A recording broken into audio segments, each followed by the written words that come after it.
नमस्कार। आज हम रॉबर्ट कियोसाकी की किताब इंक्रीज योर फाइनेंशियल आईक्यू पर बात करेंगे। समझेंगे कि अपनी फाइनेंशियल समझदारी कैसे बढ़ा सकते हैं। किताब का जो एक मेन आइडिया है वो ये कि अमीर बनने के लिए पहले से पैसा होना ज़रूरी नहीं, ज़रूरी है अपनी फाइनेंशियल इंटेलिजेंस, अपनी समझ बढ़ाना। तो चलिए, कियोसाकी ने जो 5 फाइनेंशियल आईक्यूज बताए हैं उन पर थोड़ी गहराई से चर्चा करते हैं। पहला आईक्यू है ज्यादा पैसा कमाना। कियोसाकी कहते हैं सिर्फ सैलरी बढ़ना काफी नहीं है। ये तो शायद कई लोग सोचते होंगे, पर उनका मतलब क्या ये है कि ज्यादा घंटे काम नहीं करना, बल्कि पैसा कमाने का तरीका बदलना है। हाँ, ये बहुत ज़रूरी पॉइंट है।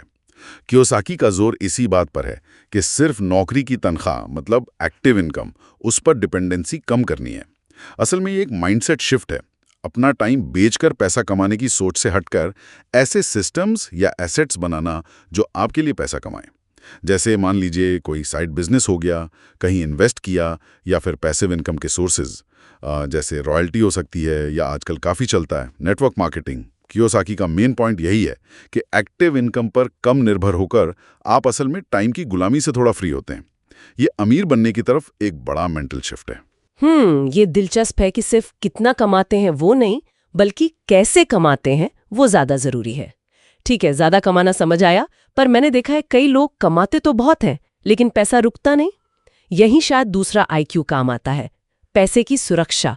उसे टैक्स से, चोरी से, या खासकर जो ये महंगाई बढ़ रही है उससे कैसे बचाएं। बिल्कुल सही पॉइंट उठाया आपने। पैसा कमाना एक बात है, उसे बचाकर रखना, संभालना, वो बिल्कुल दूसरी स्किल है। कियोसाकी यहाँ टैक्स, इन्फ्लेशन या फिर कोई बुरी इन्वेस्टमेंट सलाह, इन सब चीजों से पैसे को प्रोटेक्ट करने की बात करते हैं। देखिए, अमीर लोग अक्सर टैक्स बचाने के लिए लीगल तरीके इस्तेमाल करते हैं। टैक्स चोरी नहीं, बल्कि टैक्स के नियमों को समझकर उनका फायदा उठाना। जैसे एक सैलरी पाने वाले के मुकाबले एक बिजनेस ओनर के पास टैक्स प्लानिंग के ज्यादा लीगल ऑप्शंस होते हैं। इसके लिए थोड़ी बेसिक टैक्स की समझ और सही लीगल स्ट्रक्चर, जैसे कोई कंपनी या फॉर्म बनाना, ये जरूरी हो जाता है। ये सिर्फ पैसे बचाने की बात नहीं, अपनी मेहनत की कमाई को सेफ रखने की बात है। यानी कमाना और फिर उसे संभालना दोनों बराबर जरूरी हैं।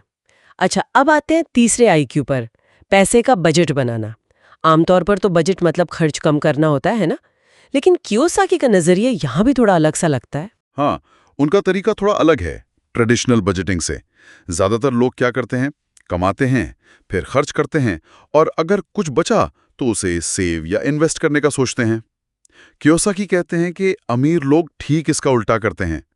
इनकम आई, उसमें से सबसे पहले इन्वेस्टमेंट और सेविंग के लिए पैसा अलग किया, और फिर जो बचा उससे अपने खर्चे चलाते हैं। उनकी प्रायोरिटी हमेशा एसेट्स बनाने में होती है, मतलब ऐसी चीजें खरीदना जो आगे चलकर और पैसा दें, लाइबिलिटीज नहीं जो जेब से पैसा निकालें। उनका सिंपल फॉर्मूला है, income investment is equal to expense. ये सोच का ही फर्क है कि पहले खुद को पे करो। खुद को पहले पे करो। हाँ, ये सोचने का अच्छा तरीका है। ठीक है, चौथा आईक्यू है पैसे का लाभ उठाना, यानी लेवरेजिंग योर मनी। इसका मतलब सिर्फ अपने पैसे से पैसा बनाना है, या इसमें कुछ और भी शामिल है? प्रॉपर्टी में इन्वेस्ट करने के लिए, वो वाला नहीं जिससे लायबिलिटी बढ़े, जैसे क्रेडिट कार्ड से फिजूल खर्ची। लेकिन लेवरेज सिर्फ पैसे का नहीं होता। कियोसाकी दूसरों के समय, उनके स्किल्स, उनके नेटवर्क का फायदा उठाने की भी बात करते हैं। जैसे नेटवर्क मार्केटिंग में टीम बनाकर होता है, ये अपने लिमिटेड रिसोर्सेज को मल्टीप्लाई करने की कला है। अच्छा, मतलब अपने पैसे और दूसरों के रिसोर्सेज का भी स्मार्ट इस्तेमाल। और अब पांचवा और शायद सबसे बेसिक आईक्यू, अपनी फाइनेंशियल जानकारी लगातार बेहतर करना। कियोसाकी इस पर बहुत जोर देते हैं। क्या ये सिर्फ किताबें पढ़ने तक ही है? किताबें पढ़ना एक जरूरी हिस्सा है, बिल्कुल, लेकिन ये उससे कहीं ज्यादा है। कियोसाकी मानते हैं कि फाइनेंशियल लिटरेसी यानी वित्तीय साक्षरता, यही असली दौलत की नींव है। अमीर लोग लगातार सीखते रहते हैं, मार्केट में क्या चल रहा है, इन्वेस्टमेंट के नए तरीके क्या हैं, टैक्स रूल्स में क्या बदलाव आए हैं। वो सेमिनार अटेंड करते हैं, मेंटोर से सलाह लेते हैं, और सबसे जरूरी, अपनी गलतियों से सीखते हैं। दूसरी तरफ कई लोग सालों साल एक ही जॉब करते रहते हैं। एक्सपीरियंस तो मिलता है, पर अपनी फाइनेंशियल समझ को एक्टिवली बढ़ाने पर फोकस नहीं करते। इसलिए रेगुलरली फाइनेंशियल नॉलेज बढ़ाना, चाहे वो हर हफ्ते कोई किताब पढ़कर हो, या कोई ऑडियो सुनकर, या किसी कामयाब इंसान से बात करके, ये बहुत ज़रूरी है।